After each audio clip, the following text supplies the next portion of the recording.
Ladies and gentlemen, the very word secrecy is repugnant in a free and open society, and we are, as a people, inherently and historically opposed to secret societies, to secret oaths, and to secret proceedings.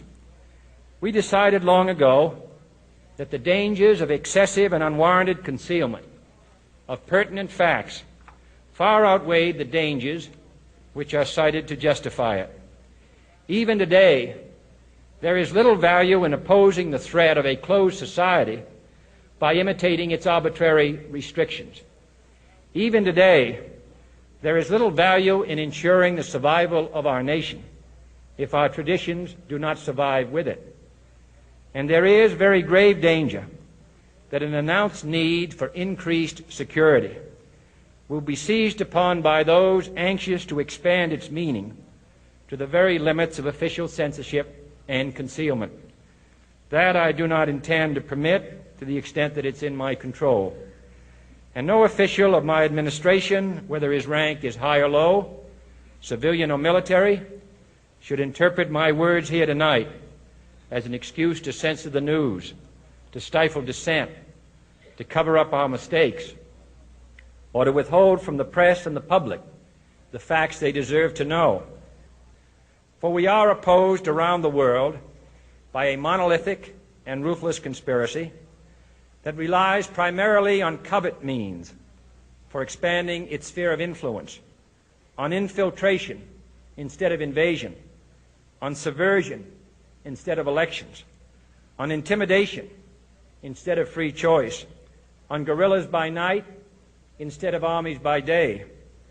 It is a system which has conscripted vast human and material resources into the building of a tightly knit, highly efficient machine that combines military, diplomatic, intelligence, economic, scientific, and political operations. Its preparations are concealed, not published. Its mistakes are buried, not headlined. Its dissenters are silenced, not praised.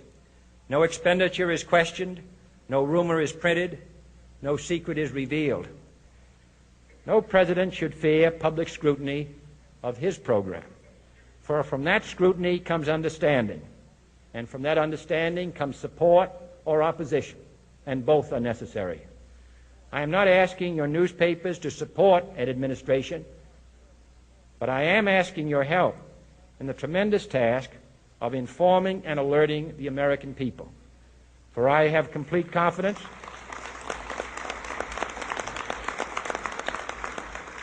in the response and dedication of our citizens whenever they are fully informed.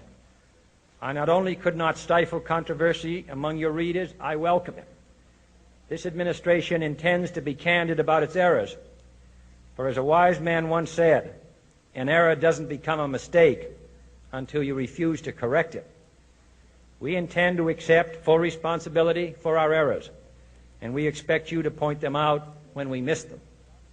Without debate, without criticism, no administration and no country can succeed, and no republic can survive. That is why the Athenian lawmaker Solon decreed it a crime for any citizen to shrink from controversy. And that is why our press was protected by the First Amendment, the only business in America specifically protected by the Constitution, not primarily to amuse and entertain, not to emphasize the trivial and the sentimental, not to simply give the public what it wants, but to inform, to arouse, to reflect, to state our dangers and our opportunities, to indicate our crises and our choices, to lead, mold, educate, and sometimes even anger public opinion.